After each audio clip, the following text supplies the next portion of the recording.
അടുത്തായിട്ട് ഞാൻ റോസിൻ്റെ ബേസ് വെച്ചിട്ടാണ് ചെയ്യാൻ പോകുന്നത്. മെൽറ്റ് ആകാനായിട്ട് എളുപ്പത്തിലാട്ടോ നമ്മൾ ഈ ഇങ്ങനെ കട്ട് ചെയ്യുന്നത്.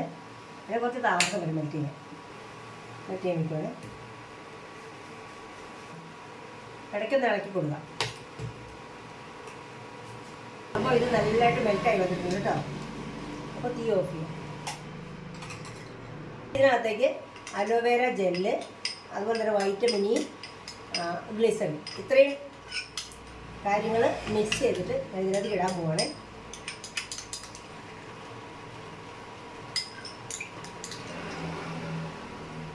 അപ്പോൾ സോപ്പ് ബേസിലേക്ക് ഈ അലോവേരയുടെ ജെല്ലും എല്ലാം നല്ലതായിട്ട് മിക്സ് ആയിട്ടുണ്ട്. ഇനി ഇതിനകത്തേക്ക് ഞാൻ ഈ ബ്രൂട്ടിൻ്റെ സ്മെല്ല് ചേർക്കാൻ പോവാണേ. കുറച്ച് ചേർത്താൽ മതി.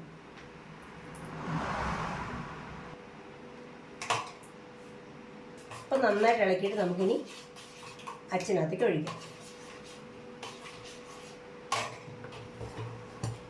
അപ്പം ഞാനീ പതയൊക്കെ ഒന്ന് കളഞ്ഞിട്ട് അച്ചിലേക്ക് ഒഴിക്കണേ. അപ്പം ഞാനിത് അച്ചിലേക്ക് ഒഴിച്ചു കൊടുക്കാൻ പോവാണേ. ഒന്ന് റൗണ്ട് അച്ചിലേക്ക് ഒഴിക്കാൻ പോകുന്നത്.